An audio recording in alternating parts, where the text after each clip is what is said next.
and welcome to another evening of frank conversation here on Hard Copy, coming to you from our studios in Abuja. I'm Maokbe Ogun-Yusuf.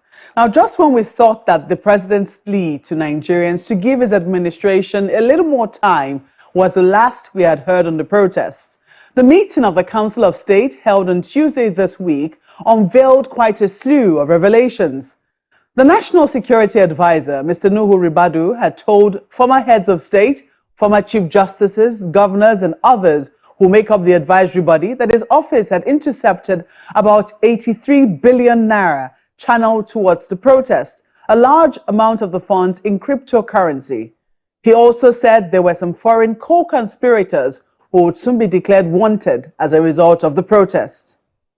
The allegations come on the back of pictures showing some protesters in the northern parts of the country who were seen waving the Russian flag during the protests. What do we make of these allegations? That's the focus of our conversation tonight. Our guest is Engineer Muazu Magaji, a former commissioner for works in the Kano State government and a critic of the current National Party chairman, Umar Ganduje, whose party, the APC, he belongs to. Engineer Muazu Magaji, it's good to see you again. Welcome to Hard Copy. Thanks for having me, Mofe. Good to see you again. Well, you have been awfully quiet, I must say. I mean, not even the Emirate tussle in Kano, your home state, could bring you out. So I'm wondering, is there a reason for your silence? Well, apparently, as a Democrat, thank you for this question. We campaigned for Asuaju's administration to come into power. We succeeded, and APC won the election. It is only fair as a Democrat that is part of the government to give the government a chance. So I believe that, fairly enough, that it takes time to come out of what we have inherited. I have been talking about the past administration, even as an APC member, and knowing and seeing where we are headed, and we ended up in a very difficult situation. So it is understandable that this administration came in, met a very difficult situation, and we need to give it a bit of time. So it's 1 year now, a little bit over 1 year. I think it's fair to say that events are happening, and we need to go back to advising again, and probably analyzing, and probably suggesting, and to a point where I think course corrections can be effected, and then we can be able to have a successful dividend of democracy that we have promised our people at the different constituencies we campaigned in. So I'm back now to kind of look at how things are going, and hopefully that we can make some a useful contribution to the administration and to the country as a whole. Well, you have given a bit of time, as many Nigerians, or as have many Nigerians who have been, looking at how the administration has been carrying on since it was elected. Quite a number of difficult policies have been passed, and the effects of this, the consequences of this, are still being felt. But some people believe that, look, we need to get response. And I think a part of what is going on and what has happened with the protests is that people are dissatisfied with the level of hardship they've had to endure, why it doesn't seem like those who are imposing these policies that are causing this hardship are feeling it at all. And so we saw the protests that happened in August this year. Well, we're still very much in August. What did you make of the End Bad Governance protests? So technically speaking, in a democracy, every individual have right to protest, to express views and opinions in a democratic and peaceful way within the ambit of the law. Democracy has given everybody that right. The End Bad Governance process, the End Bad Governance protest, has many dimensions, as we are coming to understand. When it started, I took a very interesting position.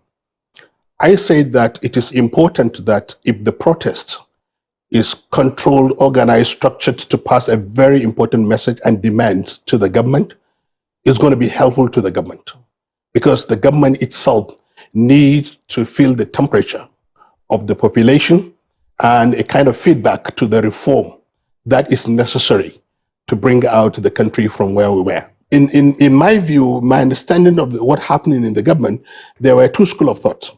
The first one being that the reform is an absolute necessity, and we must do it, and do it quick, and do it fast, so that we can recover from the economic challenges we inherited. And the school of thought that hold those views mostly the Lagos element of the government, who came with the conviction that Lagos was in the same situation when Asuaju had to implement the reforms that brought Lagos to kind of economic prosperity and development where it is now. And the second school of thought, which I belong to, says that I understand the problem that we inherited and the reforms are necessary, but they need to be tempered. And the reason is simple, that if you do what you're doing to Nigeria today with Lagos, Lagos is prosperous enough, is productive enough to withstand the shock of taxations, of inflations, and other things that are associated with economic reforms, the challenges and difficulties. Because Lagos have the capacity to withstand that and grow and then return the tax you want to get. When you do that to Nigeria, 90% of Nigerians do not have the capacity to bear those difficulties and challenges. And therefore, the difficulty that citizens will be subjected to will overcome and basically override the benefit of the reform. And if you don't temper these reforms with some cautioning and soft policies, you might lose the citizens even when the result of the reform arrives. And in a democracy, we only have 4 years. If you start this reform as we are in now, and in the next 1 year, it has not started yielding the result that we envisaged, then you will lose your citizens. And no matter what you do after that, you can probably not be able to recover before election time. So I think the protest just passed that message to the government. It is interesting that you have analyzed the message in very clear terms, and you have also, given your own remedy. You've identified 5 classes of people who could have been out on protest, during that protest period, which I find very interesting. Some people will say the second group, which you mentioned, interest groups who might try to take advantage ahead of the next election. They're not exactly strangers to the APC. I mean, because that is something that the APC adopted in 2012 when it was still the ACN. So that's a game, right? Yes. Well, the game is playing against us, just like we played it as well. So I'm not surprised. Exactly. So, yes. Let me look at the message now, because you have said that you believe that the government should have received the message. But in the light of the analysis given by the NSA to the Council of State, and the eminent personalities who make up the Council of State, and the fact that there was a vote of confidence given at the end of the day, would you say that government has really received this message as you have analyzed it? So the NSA just did his job. He took a component of the protest that involved his responsibility and analyzed it. Basically, it's looking at follow the money. And following the money track, you can see where the support is coming from. And then you look at the interest that is bringing the money and the different channels of bringing the money, like cryptocurrency, like you said. And all of that kind of sum up to one thing. There is an external interest around the protest to amplify it, to aggravate it, and to cause some sort of upset within the politics. So that's his job.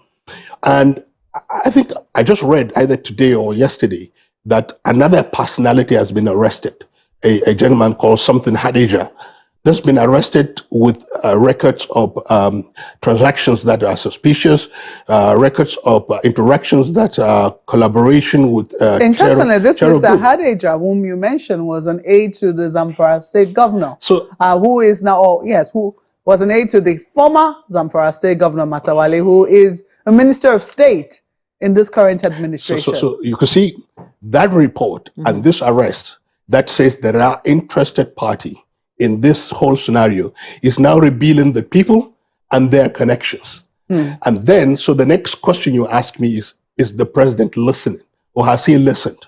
Then the next thing is, this protest happens in August. We are still in August, and let us wait and see. I am confident that it is eminent to me that changes will be coming because of 2 things. 1, performance assessment of the cabinet and the government. And 2, and more importantly, the protest message to the president. So as much as... You don't think that the analysis of the NSA has the capacity to overshadow this other messaging, which was the intention, the original intention of protesters, a hardship which is in the land which no one can deny? So the president, I'm sure, has the bigger picture. He must have gotten reports of the protest itself from the social impact from the political impact, from other sources. Like I said, what Ribado did was to do his job, and it became the public position of the Council of State, because that is security. They need to be briefed. They need to understand its implication, because it has a much deeper implication. You know why? But the social and the political aspect and the economic challenges are also a report that the president received. DSS are responsible for doing that report. And I'm sure, like I said to you, by end of this month or by September, I am very confident that we will see what the position of presidents will be regards to the message of the protesters and the message of the NSA, as well as the other information he's getting as president and the commander-in-chief. I am confident that there will be changes in this administration. We cannot continue like this. The reason I ask you that question is because this is not the first time we're seeing such a protest. We saw what happened in 2020, the End SARS protest. Yes, indeed, there had been conversations around ending SARS and police brutality way before that time. And we saw I think it was a committee headed by the vice president, trying to bring reforms which were not quickly addressed enough until, it became a full-blown protest. And we saw, how that protest went down, how it was forcefully quelled, and it degenerated into looting and stealing, across many parts of the country, even in places where the protest did not even happen. Correct. In the light of this particular analysis by the NSA, talking about foreign intervention and so much money, which some journalists are still trying to dig to see if they can find, if it's true or not. There's some people who are saying this cannot be true. I mean, they're doing their research. However, while that is going on, it will seem that this is all the messaging we're getting now, the vote of confidence from the Council of State, and also saying that if you want a regime change, wait till 2027. Are you sure that that messaging will not override the original intention of the protesters? So I get you. What you're saying is that it seems like the government has already adopted a position that this protest is a threat to its existence, and there is sabotage in the protest. That's what it seems like. But I can assure you, Mofe, that the president, with his pedigree as an activist himself. You are assuring us. How well do you know him? He has the pedigree as a Democrat. He fought the military. He has a stake in what we have achieved in democracy. He has worked very hard to establish himself as a leader of people and politics in Lagos and in the Southwest. He has migrated to Nigeria, grew a lot of personalities in the democratic space, and he has coordinated his network and his approach to politics and successfully overcame the most heinous and amazing resistance within our party to getting the ticket. He got that, and he coordinated the resources to win an election. And I cannot believe that this man who achieved all of this can allow his legacy to just fade away because of some parochial interests of different group of people.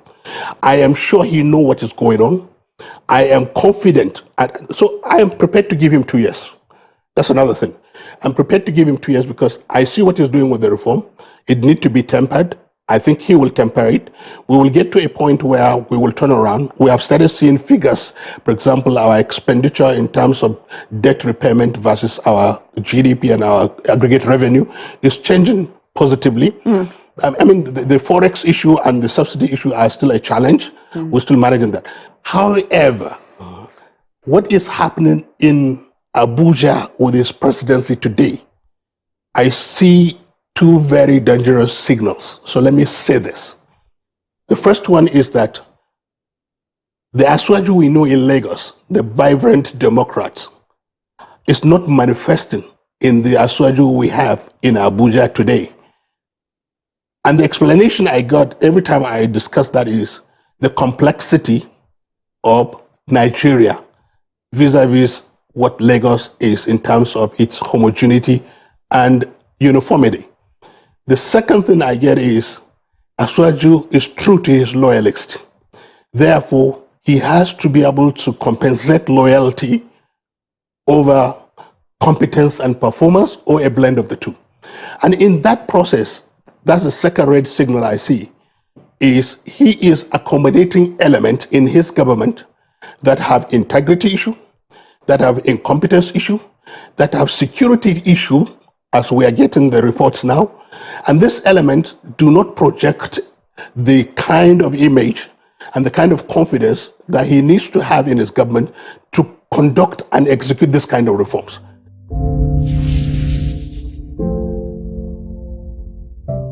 Welcome back. You're watching Hard Copy, coming to you from our studios in Abuja. Engineer Magaji is our guest tonight. He's a former commissioner for works in Kano State, and we're analyzing the protests in light of recent revelations by the National Security Advisor. Let's quickly change gear now to, well, maybe it's not really changing gear. Let's look at how the protest happened in the north. Okay. Because that was where we saw the flags, the Russian flags. Yes. And people were wondering, what is going on? What is the significance of this? From analysts and what they were saying, they said, oh, it's because of the proximity to Niger, and we saw what was the influence of the Russians and what happened, the coup that happened in Niger, and essentially they were asking for foreign intervention in democratic affairs here in Nigeria.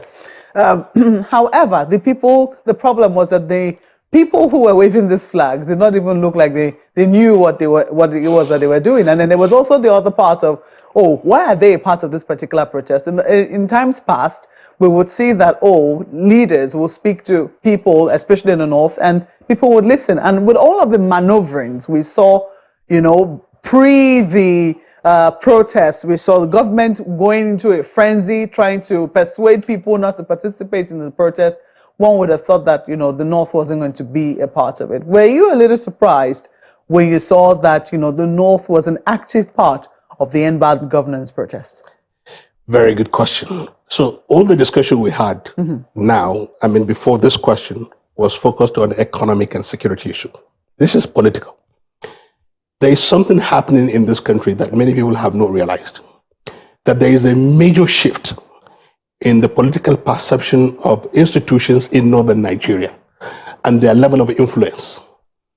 And for the past 50 years or so, that the North has been managing and controlling the power of this country, we have been asking ourselves as a generation, as a bridge generation now, 50 years or so, that what was the purpose of power? And we've been talking to people below us, 45 down, all the way to 16, that we have witnessed when Nigeria was working. It was just before our eyes when Nigeria stopped working from the 1980s something. And why have we been in power this long and our situation is the worst in every statistics?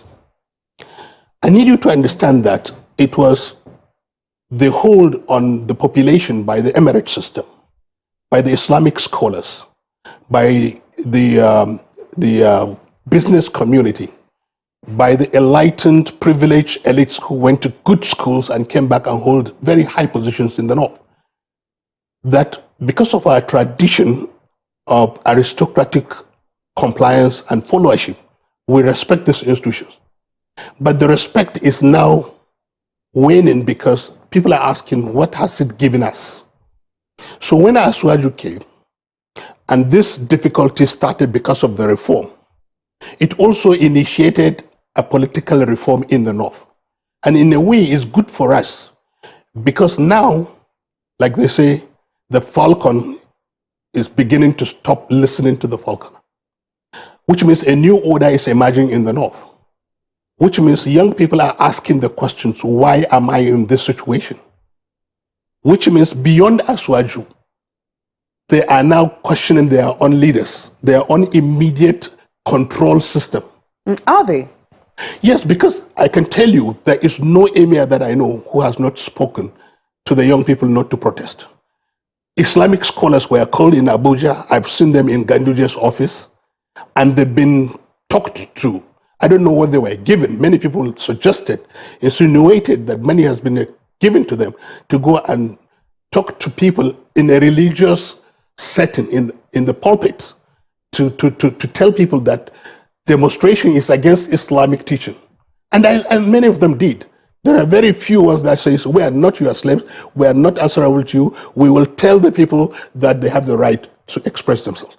Now, if the Islamic scholars start saying, and people are not listening, if the Emirate Council, of course, it's been bastardized as well by the same historical issues of the Emirate, and they're not being listened to, and if public servants who are very high up there are not trusted anymore and people are not listening, and yet the North still came out and protested, despite all the persuasion, all the management, all the machination, it means that political reality has started dawning on the North that this democracy will have to mean something to them for them to listen to people. And it has not translated to their welfare, to their progress, to their education, and to their overall development. So they came out to protest. Now, the second angle, while they are protesting, elements that see relationship and correlation between the North and the Sahelian states, you need to understand this country is an amalgamation of two nations. And the boundary of that amalgamation is basically East and West in terms of philosophical belief. The North tend to align with the Eastern economic and political system, and the West tend to align with the Western economic and political system. But the North is getting influenced by its neighbors, and therefore people who see opportunity to send a message to ECOWAS leadership. So the essence of that flag, I want to translate it now, is Mr. President is still the ECOWAS chairman, and all the challenges with Niger and Mali and happened when he was the chairman in the first term. He is re-elected now. Let us put some pressure on him to understand that if he does not temper this reform in such a way that our rural population will have some relief, we're going to start showing some loyalty to external power, like the Niger and the Mali and the Burkina Faso did. Can you say, when you look at the trajectory moving forward, is it something that has the capacity to bring good, or do you think it's dangerous? So I think it's an impulsive opportunism. It's not a very well articulated show of loyalty to foreign power.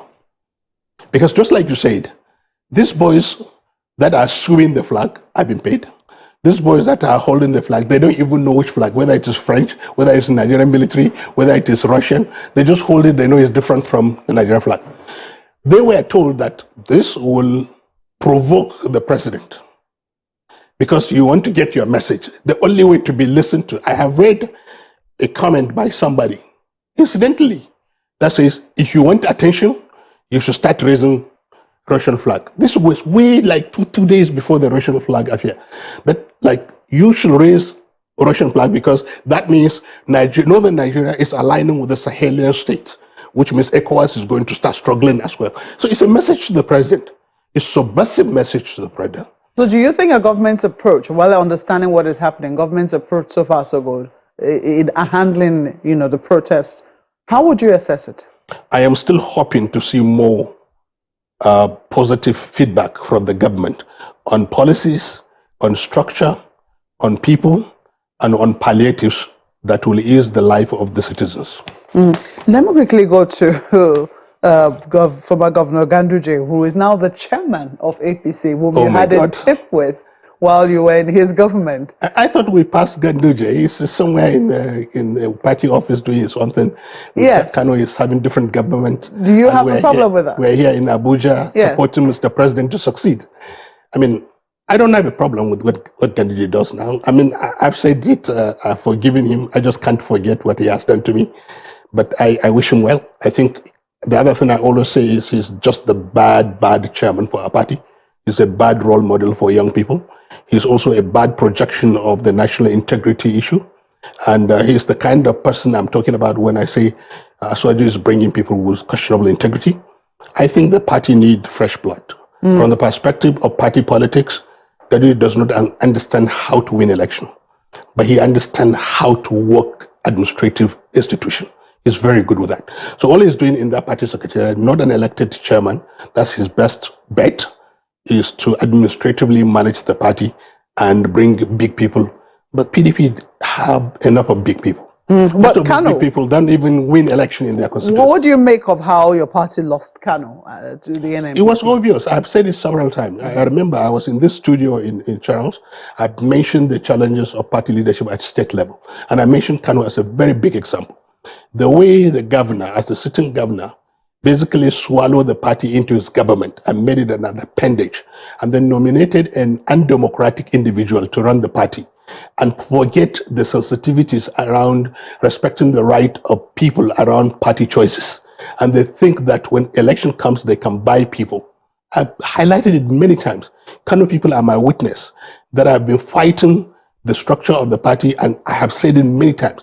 We cannot win election with this structure. Are we you cannot happy? win election with I think this. when I asked that question, I was asking, if your party was, how your party was dealing with the loss, and if you're currently happy with what is going with the management of government. That I'm happy that an opposition party win Kano. Far from it.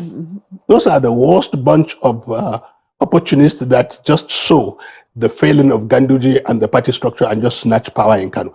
Konkoso has been a very good leader that his promises has led Kano. It's just what we're saying. Aswaju did great in Lagos. Konkoso did great in Kano. We followed him. And then just somehow, somewhere, he transited into a kind of nepotic leader, things he has accused Buhari of doing, and things he's accusing Ganduje of doing. Things that we fought Ganduje on, it's exactly what's happening. Today, his son is a commissioner. He put his in-law as a governor. His in-laws are in House of Rep. The tickets is for sale.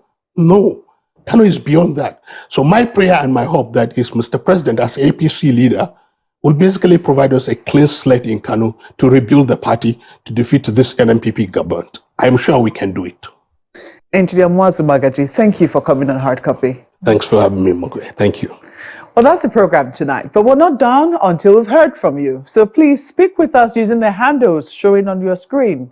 Thank you for watching. I'm Maokwe Ogun Yusuf. Good night.